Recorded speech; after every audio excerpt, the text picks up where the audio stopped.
Katulad nung kanina, 'di ba? May confusion ako kung anong support zone yung pwedeng balikan. So sabi ni AI, mas high probability. So nangyari, nawala yung confusion ko. Ayan, so kakaupo ko lang sa desk ngayon and plano ko lang talaga is mag-scan ng market para maghanap ng potential setup for today. And check muna natin yung mga major currency pairs and later on baka may chance na makapag-check tayo ng mga minor pairs and kung ano pa yung ibang market na pwede nating i-check later. So ang gagawin natin ngayon, kapag nakakita tayo ng chart na may magandang setup, so hindi muna natin siya papasukan kaagad or mag-a-alert kaagad. So gagamit muna tayo ng AI. Okay, so ilalabas natin yung Mate AI mamaya para i-double check kung tugma ba yung technical sa market sentiment ngayon and para iwas din sa trap, no, na mga trade. So, ayan. So, let the hunting begins. Okay, so punta muna tayo sa major currency pairs. Euro USD. So, lagyan ko lang siya guys. So, another watchlist ko kasi to. Sabihin nyo for the content. Okay, so kaya sabog-sabog yung ano niya.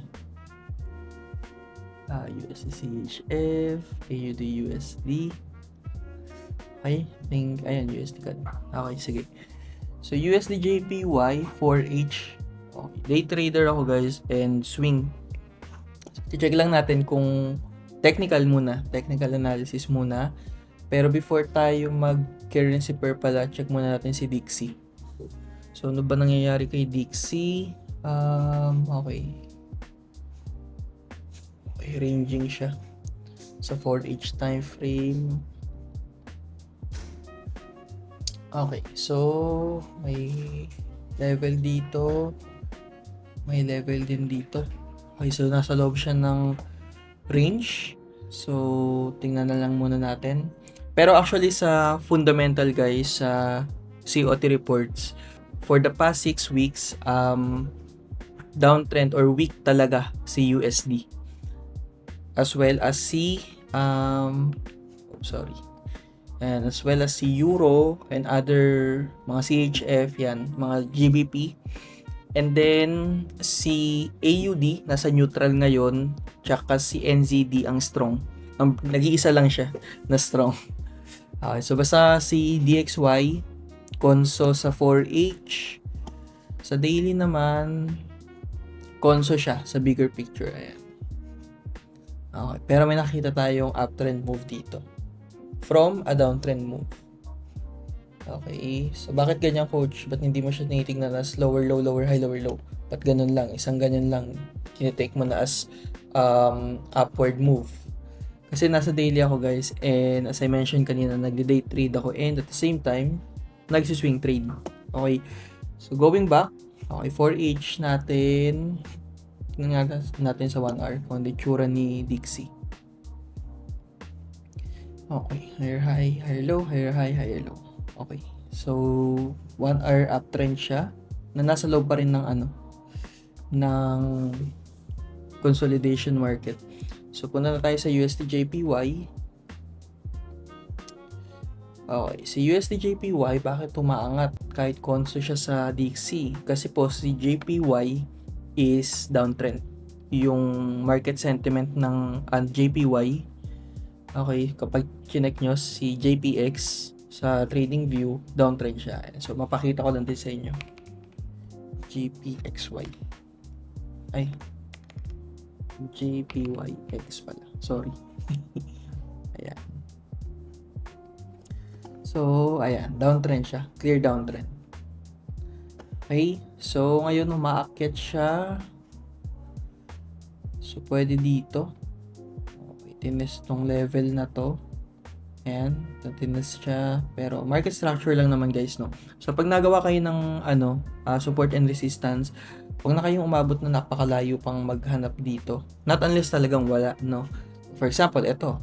Halata to, na talagang babalikan niya yan. Possible niya balikan. Pero yung mga ganito, yung mga latest lang, lalo na pag nagde-day trade kayo or nagsiswing trade, yung pinaka-latest lang, higher high, higher low, higher high, na break. Ito yung high. So, possible na maging support to. So, ayun nga, bumalik yung price, pero hindi siya healthy na support. So, binalikan lang talaga siya ng price. So, pwedeng bumalik ulit dito sa level na to, 4H. Okay. Kaya, sama na natin to sa mga nag-ICT dyan. Itong candle na to. So, wala pang clear move yung market. Okay, burahin lang natin to. Okay, so may nakalimutan ako. USD-JPY. Okay, so ganyan yung itsura ng market right now. And then may another level ng support dito. Okay. So may another level ng support dito. So check natin. Copy image. Na tayo sa Meet AI. Yan. So analyze ito.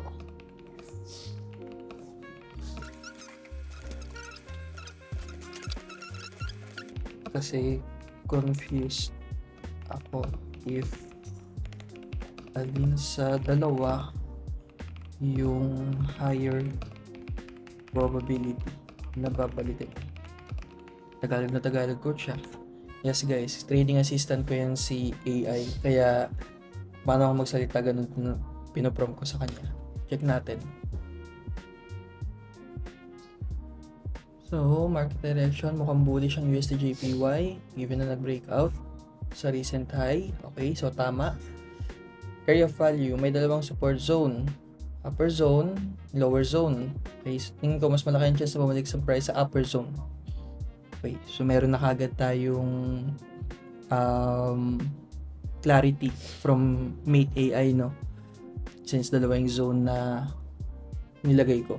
Dahil mas malapit sa current price and nag-hold to sa mga nakaraang candles. Okay, makes sense. Timing, maganda maghintay ng confirmation. Bago look for bullish reversal pattern, like pin bar, partial order, blah blah blah. Exit, set your target at the recent high at the next resistance level. Always consider your risk. Okay. Feedback. Okay, so long position, magandang idea na mag-long kung bumalik sa support pero siguraduhin may confirmation. Okay, sentiment check. Alamin ng current sentiment ng US-JPY. Kung bullish yung US economic data at bearish ang JPY, mas malaki ang chance na mag-continue ang bullish move. Okay. So, ang next move na kailangan natin gawin based kay Mate AI is monitor the price action as it approaches the upper support zone. Prepare your entry strategy at this level with the stop loss below the support. Okay, sige. So, tanggalin na natin to. Possible. So, 1 hour check natin. Mas clear yung move dito. Ayun, pwede na pala dito guys. Sayang. Okay, kaso part of my strategy guys, so part of my strategy mates, hindi ko ginagamit si hammer sa confirmation candle. So, mas gusto ko kung magkakaroon ng hammer dyan, may lalabas ding bullish candle. So, magpo-form siya ng morning star. Diba? So, yan yung plan ko right now. Okay, pero hindi pa ako solve dito sa ganitong move. So, I think pabalik pa to dito sa zone na to. Tapos dito tayo maghahanap maybe sa lower time frame ng confirmation candle. Siyempre, mga rejections sa zone na to. Okay, sa USD CAD naman, 4H, akit tayo. Okay, so 4H, okay, wait lang, sorry. Balik tayo sa USD-JPY. Lagyan ko lang ng text para hindi mawala.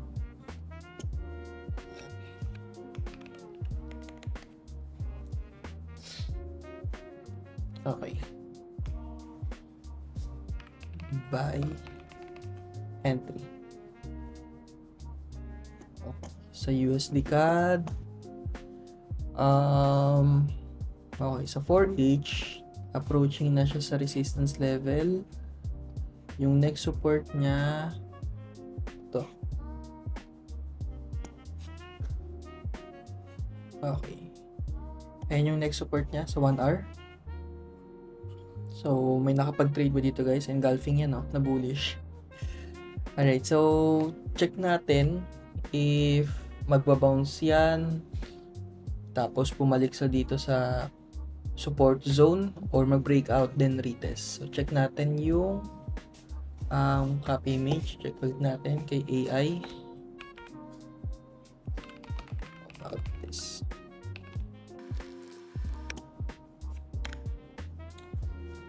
Okay. So ayan, so market direction bullish si USD CAD, nakikita yung upward trend and nag-hold sa key levels. May dalawang significant zone, resistance and lower. Mas malaking chance ng lower support kung magre-retrace ito. Okay, magkita ng confirmation. Okay, so napansin nyo guys, hindi nag-suggest si AI natin na mag-short tayo, no? So, ayan, sabi niya, maghintay ng confirmation candle sa support bago mag-enter. Look for bullish reversal pattern. Okay, so hindi niya sinabing mag-sell ka sa level na to. Okay, kasi kung for sure, if magkakaroon ng position sa level na to, resistance right now, that would be break, tapos retest, which turns to support level, then paakyat. Okay, so wait for text. Nasaan yung text? Ayan. So wait for buy entry. Okay, buy entry dito or ito. So, ayan guys. NZD-USD naman, check natin. Si NZD-USD right now may level dito eh. Pero napansin nyo, dumiretso lang yung price or yung candlestick. Ibig sabihin, walang pressure. So, possible pag dito nag-bounce yan. And, eto. Okay. So, check natin right now. Tanong ko,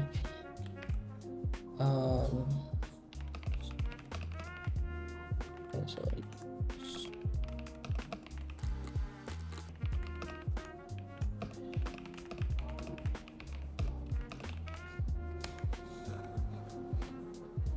Okay. So, chinek ko lang kung yung zone na nilagay ko is a major one. Okay, mukhang valid. Yan, sabi niya, mukhang valid to bilang resistance dahil nag-reverse ang price dati. So, magandang reference point daw. Yung lower naman, okay, mukhang solid din to bilang support. Titignan mo recent price action.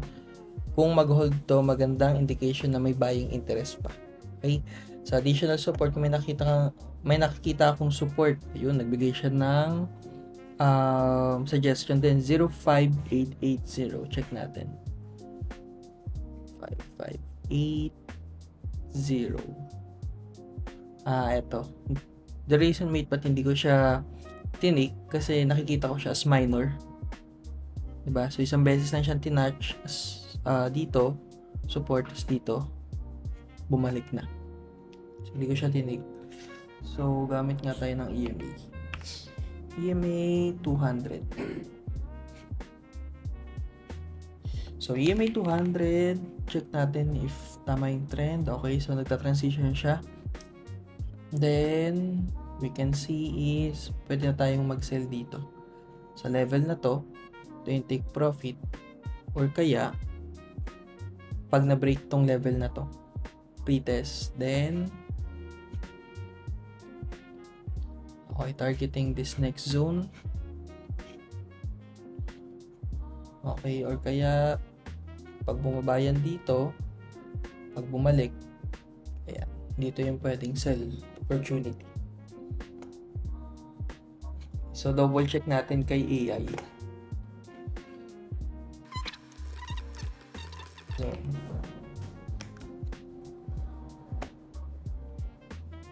okay, check natin.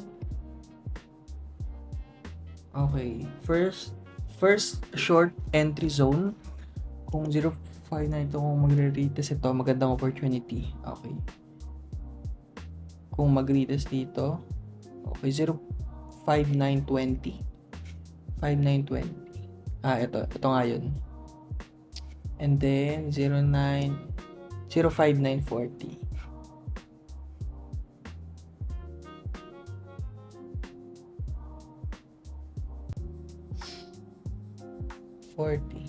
Dito yung sinasabi niya. Okay, ilagay ko lang sa prompt.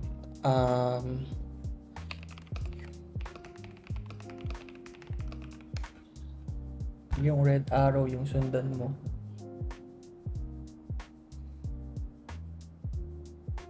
Okay. First move upward. Kung mag-retest, para sa short position. So, tama, yun yung level na yun. Ito yung mates. Yan, 520. Okay, yung isa naman, pag nag-reverse at bumaba, target na yun, kung mag-break ito, may potential pa na bumaba to 5830. Ayun, so perfect. Tama. Okay. Next action natin, monitor lang natin yung price right now. Prepare for a potential short entry kung mag-confirm ang bearish reversal. Alright, so ayan yung ano natin. So dito naman, sell tayo. Sell entry. Okay, so tatlong market yung na-check natin, USD JPY, USD CAD, NZD, USD. So ayan, nakita nyo mates kung gaano kasimple and kabilis yung process natin. So nakakita yung technical pattern gamit yung sarili nating mata, pero sa tulong ng AI assistant, katulad nung kanina, 'di ba? May confusion ako kung anong support zone yung pwedeng balikan. So sabi ni AI, mas high probability. So nangyari, nawala yung confusion ko sa dalawang zone. So natanggal ko agad yung isa kasi natulungan ako ng AI, ng trading assistant ko. And ito yung point ko lagi mates. And ang paggamit ng AI sa trading ay hindi para bigyan ka ng instant signal para mag-buy or mag-sell sa market. Okay? So ginagamit natin siya para mapabilis yung pag-check ng data and para iwas sa mga blind spots na pwedeng makasunog ng account natin or makatalo sa trade natin. And mas nagiging kalmado ka mag-trade kapag bago ka pumasok. Alam mong dumaan sa tamang pag-check yung naging decision mo sa trade na yun, sa specific trade na yun or entry na yun. So gusto ko lang i-share tong raw and honest workflow para makita nyo kung paano gumagalaw ang isang trader ngayon na gumagamit ng AI assistant and hindi mo na kailangan magpuyat kakabasa ng napakaraming news sites and isang tanong mo lang sa assistant mo, alam mo na yung lagay ng market, 'di ba? So make sure lang na tama pa rin yung prompt mo, like the last part ng video natin. So kinlarify ko sa kanya kung alin yung dapat niyang tignan. Hindi yung gumagawa siya ng sarili niyang level kung saan magsisell, di ba? So, yun lang mates. Kung nagustuhan niyo tong video na to, pakihit naman yung like and subscribe button. And i-comment nyo sa baba anong pair yung pinaka binabantayan nyo ngayong week, maybe ngayong araw kapag na-upload na to, and ano yung naging resulta ng pag-i-scan nyo sa market using an AI or using the manual checking sa market. So, thank you sa panonood again and protect your capital and kita-kits sa susunod na video. Bye-bye!